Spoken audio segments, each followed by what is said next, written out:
നമസ്കാരം എല്ലാവർക്കും. ഞാൻ ഇവിടെ ശ്രീ സ്വാമി വൈദ്യകുലത്തില് ഞാൻ പെരുമ്പാവൂര് ഇവിടെ ഒരാഴ്ചത്തെ ട്രീറ്റ്മെന്റിന് വേണ്ടി ഇവിടെ വിട്ടിട്ട് പോയതാണ്. എന്നിട്ട് ഞാൻ ഒരാഴ്ച കഴിഞ്ഞിട്ട് വന്ന് നോക്കുമ്പോൾ ഞാൻ ആള് കണ്ടിട്ട്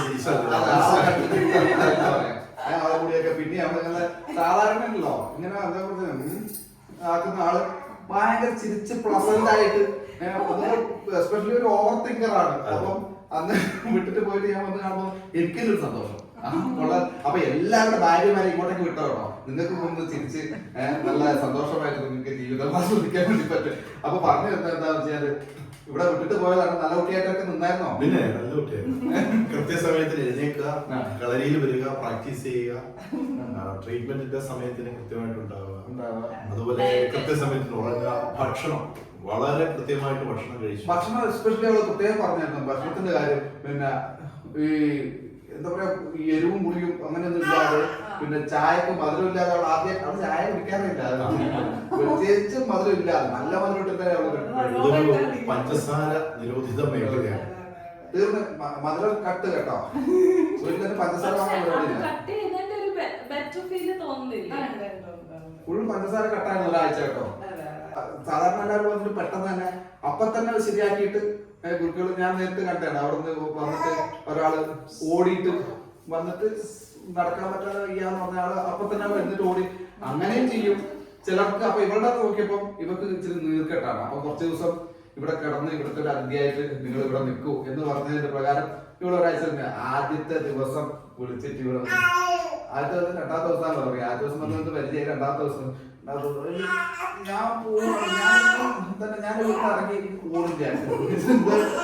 അത് ഈ ഉഴിച്ചില് ചെയ്യുമ്പോ ഈ ഇങ്ങനെ പിടിക്കുമ്പോ ഓരോ സ്ഥലത്ത് ഉണ്ടായിരുന്നു അതിന്റെ വേദന, നീരുണ്ടായിരുന്നു.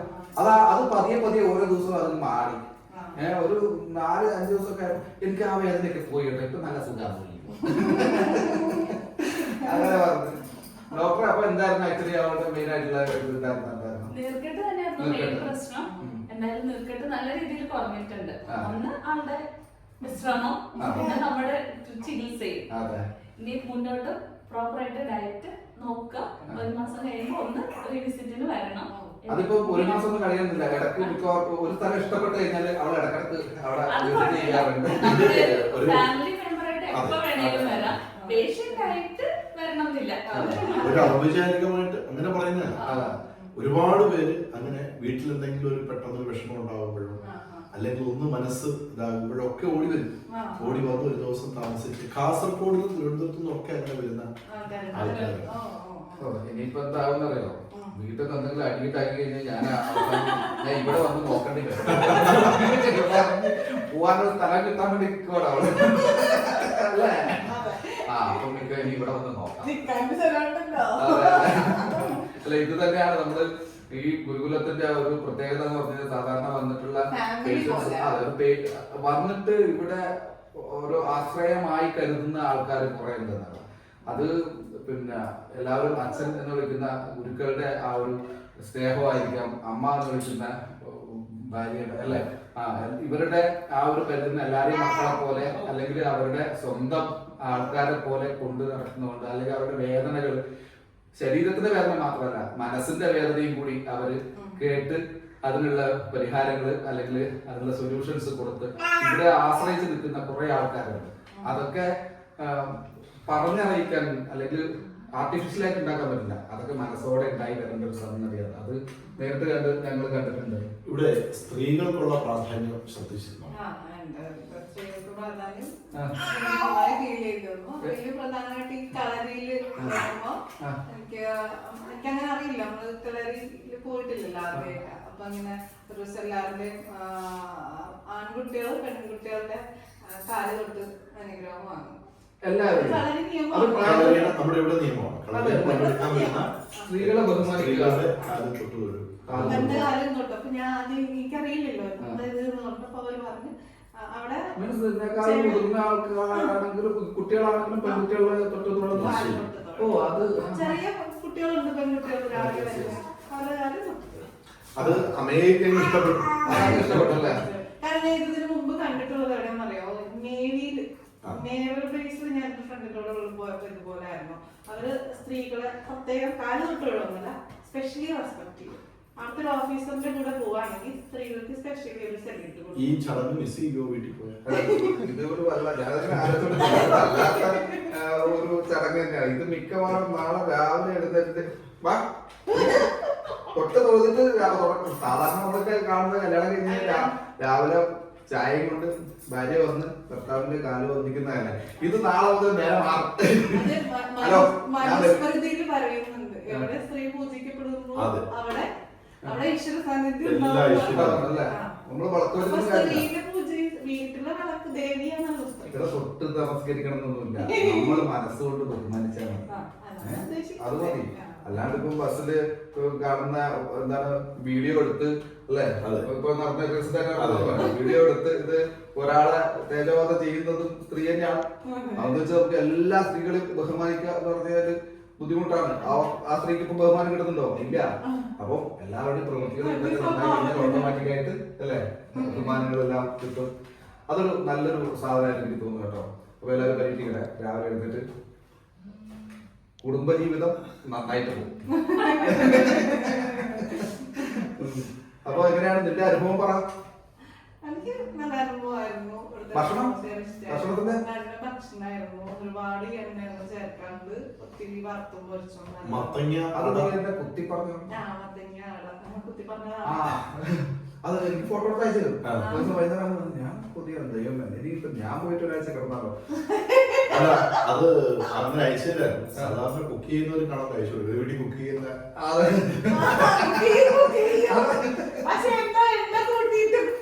അത് ഞാൻ ഉണ്ടാക്കുന്നതിനൊക്കെ ഭയങ്കര ടേസ്റ്റാണ്. അത് എന്താ കാരണം എന്ന് വെച്ചാല് അത് ഇച്ചിരി എരിവും പുളിയൊക്കെ കൂട്ടി കുറച്ച് എണ്ണയിലൊക്കെ പൊരിച്ചെടുത്ത് അങ്ങനെയൊക്കെയാണ് ഉണ്ടാക്കാറ്. വെജിറ്റേറിയൻ ആണ് പൊതുവെ. പക്ഷെ അന്നൊരു ദിവസം ഞാൻ ഇവിടെ ഇങ്ങനെ എണ്ണയിൽ പൊരിച്ചത് വേണ്ടെന്ന് പറഞ്ഞപ്പോൾ ഞാൻ ഒരു കോവക്ക അല്ലെ കോവക്ക ഉണ്ടാക്കി കൊടുത്തായിരുന്നു. അത് ഇതാണ് ഇതിന്റെ കറക്റ്റ് പാകം. അപ്പൊ എനിക്ക് അങ്ങനെ ഉണ്ടാക്കി തരാം. എണ്ണ പൂർണ്ണമായിട്ട് ഒഴിവ്, മധുരം അല്ലെ മധുരം കംപ്ലീറ്റ് ആയിട്ട് ഒഴിവാക്കും. പഞ്ചസാര പൂർണ്ണമായിട്ട് ഒഴിവാക്കുന്നത് മുമ്പോട്ട്. അതുപോലെ പുളിയുടെ ഉപയോഗം, ഈ കുടംപുളി വാളംപുളിയുടെ ഒക്കെ ഉപയോഗം കുറച്ച് കുറയ്ക്കണം. എല്ലിന്റെ ബലം നഷ്ടപ്പെടാതിരിക്കും. കാപ്പി കുടിക്കാമോ? ഞാനൊരു കോഫി ലവറാണ്, അതുകൊണ്ട് ചോദിച്ചതാണ്. കട്ടൻ കാപ്പി എന്നത് ശീലമില്ലാത്തൊരു ശീലമാക്കരുത്. ഞാൻ ശീലം എനിക്ക് ചെറുപ്പം മുതലേ ആ കോഫി കുടിച്ചിട്ടുള്ളവർക്ക് അത് നിർത്താൻ പാടില്ല. അത് കുടിക്കാം, നിർത്താൻ പാടില്ല എന്നല്ല, അവരുടെ ശരീരം അതുമായിട്ട് താതാത്മ്യം പ്രാപിച്ചു. ഉദാഹരണത്തിന് വയനാട് ജനിച്ചു വന്നവര് ഒരു കോഫി കുടിച്ചാൽ ഒരു കുഴപ്പമില്ല. മറിച്ച് വയനാട്ടിലേക്ക് ജോലിയൊക്കെ കിട്ടി പോകുന്ന പല ആൾക്കാരും കോഫി കുടിക്കാൻ തുടങ്ങുന്നത് അവർക്ക് പ്രശ്നം വരുന്നത് നമ്മൾ ശ്രദ്ധിച്ചിട്ടുണ്ട്. കോഫി ആക്ച്വലി കഫീൻ നമ്മുടെ എല്ലുകൾക്ക് ബലം നൽകുന്നതാണ്. അതിനെക്കുറിച്ച് എനിക്കറിയില്ല, കാരണം ഇതൊരു പുറമേ നിന്ന് വന്നൊരു ആയുർവേദത്തിൽ ഇതിനെ കുറിച്ചിട്ടുള്ള പഠനങ്ങളൊന്നും ലഭ്യമല്ല. പക്ഷെ നമ്മൾ കഴിക്കുമ്പോൾ നമ്മുടെ pH, അതായത് ഞാൻ കഴിക്കുമ്പോൾ എനിക്കത് വയറിന് പിടിക്കത്തില്ല, എന്റെ pH-നെ തകരാറാക്കുന്നുണ്ട്. പക്ഷേ വയനാട്ടിൽ നിന്നുള്ള ധാരാളം സുഹൃത്തുക്കൾ ജനിക്കുമ്പോൾ മുതലിപ്പോ ഞാൻ ഓർമ്മ വെച്ച കാരണം ഒരു കുഴപ്പമില്ല. പിന്നെ മധുരമാണ് ഇതിനകത്തില്ല. അതായത് ശർക്കരയാണ് ഇടാറ്, ശർക്കര കാപ്പി, കട്ടൻ കാപ്പി. രാവിലെ അത് ചക്കരയാണെങ്കിൽ ഇപ്പൊ കുറെ ഞാൻ കുറച്ച് ചക്കരയാണെങ്കിൽ ഇത് പ്രശ്നമാണ്. അതല്ലേ അതെ.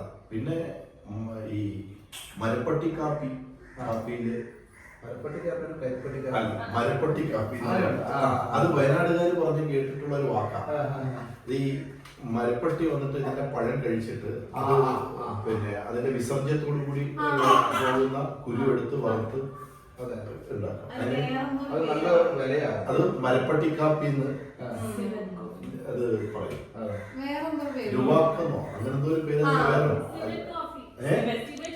സ്റ്റീവൻ കോഫി മാത്രം കേട്ട് വീഡിയോ ഉണ്ടായിരുന്നു. അവിടെ മരപ്പെട്ടി വന്നിട്ട് കാറ്റ് കാപ്പി മരമായിരുന്നു.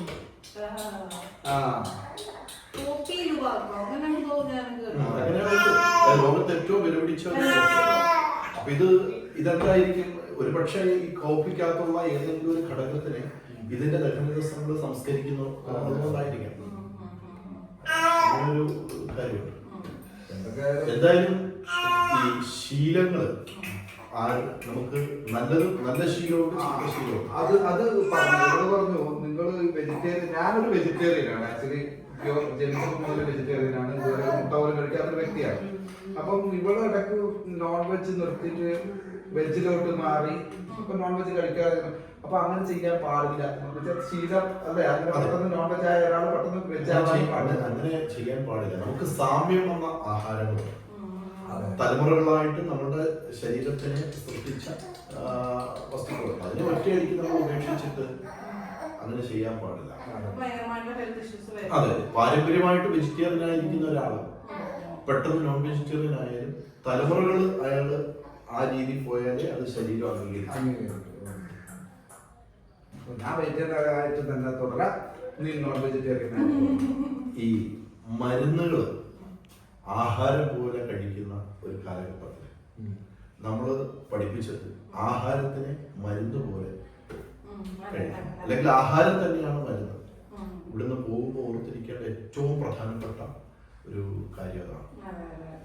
രണ്ട്, ശരീരം വിയർക്കണം. ഉറക്കം ശരീരത്തിന്റെ അമ്മയാണ് എന്ന് നമ്മൾ പറയാറുണ്ട്. ഉറക്കം ശരീരത്തിന്റെ അമ്മയാണ്. ഭക്ഷണം പിതാവും ഉറക്കം അമ്മയുമാണ്. അപ്പൊ ഒരിക്കലും നമ്മൾ എന്ത് ചെയ്യരുത്, മാതൃഹത്യയും പിതൃഹത്യയും ചെയ്യരുത്. അതായത് ഭക്ഷണത്തിലൂടെ കാണിക്കുന്ന തെറ്റായ സമീപനങ്ങളൊക്കെ പിതൃഹത്യക്ക് തുല്യമാണ്. ഉറക്കം അമ്മയാണ്. ഉറക്കത്തിലൂടെ നമ്മൾ കാണിക്കുന്ന തെറ്റായ സമീപനങ്ങളെല്ലാം മാതൃഹത്യയാണ്. ഇത് ഇവിടെ ക്ലാസ്സിലൊക്കെ പറഞ്ഞിട്ടുണ്ടാവും. അത് ശരിക്കും പ്രചരിപ്പിക്കേണ്ട ഒരു ആശയം കൂടെ. രോഗമൊന്നും ഒരിക്കലും ഒരു അവസാനമല്ല. നമുക്ക് രോഗങ്ങളെ സാധ്യമെന്നും അസാധ്യമെന്നും തിരിച്ചിട്ടുണ്ട്. പല രോഗാവസ്ഥയിൽ നിന്നും തിരിച്ചു വരാൻ പറ്റും. പുറകിലേക്ക് നടന്നാൽ മതി. പുറകിലേക്ക് നടക്കുക എന്ന് പറഞ്ഞാൽ എപ്പോഴും നമ്മൾ പുറകിലേക്ക് നടക്കുമ്പോൾ അതിൻ്റെ അർത്ഥം നമ്മൾ അച്ഛൻ്റെ അമ്മയുടെ അടുത്തേക്ക് തിരിച്ചു നടക്കുക എന്നുള്ളതാണ്. അതായത് കാലഘട്ടം പുറകിലേക്ക് പോകുന്നതിനനുസരിച്ച് നമ്മളുടെ മാതാപിതാക്കളുടെ അടുത്തേക്ക് വരികയാണ്. അതെ, അതിന് വേറൊരു അർത്ഥമുള്ളത് നമ്മുടെ ആഹാരവും ഉറക്കവും ശരിയാക്കിയാൽ മറ്റു പലതും ശരിയാകും. വ്യായാമം ഒരു ഊന്നുവടിയാണെങ്കിൽ ക്ഷമ ഒരു രസായനമാണ്. കുടുംബജീവിതത്തിന് ഏറ്റവും ക്ഷമ ഒരു വാചീകരണ ഔഷധമാണ്. അപ്പോൾ ഈ കാര്യങ്ങളൊക്കെ നിങ്ങൾ എടുത്തിവിടെ ചർച്ച ചെയ്തിട്ടുള്ള കാര്യങ്ങളാണ്, പറഞ്ഞിട്ടുള്ള കാര്യങ്ങളാണ്. അത് വേണ്ട രീതിയിൽ ജീവിതത്തിൽ കൊണ്ടുവന്നാൽ മാത്രമേ ഏതൊരു തത്വശാസ്ത്രവും വിജയിക്കൂ. ഏട്ടിലെ പശു പുല്ല് തിന്നില്ല എന്നാ പറയുന്നത്. നമ്മൾ ജീവിതത്തിൽ നമ്മളത് പകർത്തണം. ഇത്ര വളരെ ലളിതമല്ലേ?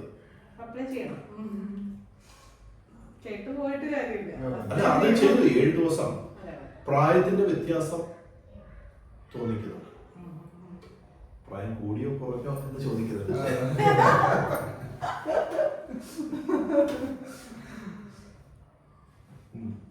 അപ്പോ സന്തോഷം. അവളെ പൂർവാധികം എന്താ പറയാ, ഈ പറഞ്ഞ പോലെ പ്രായം കുറഞ്ഞ് പൂർവാധികം സുന്ദരിയായി, പൂർവാധികം ഊർജ്ജസ്വലയായിട്ട് തിരിച്ചു തന്നു. അത് ഈ മണിച്ചിത്രത്താൻ മോഹൻലാൽ ശോഭനയെ സുരേഷ് ഗോപിക്ക് കൊടുത്തത് പോലെ.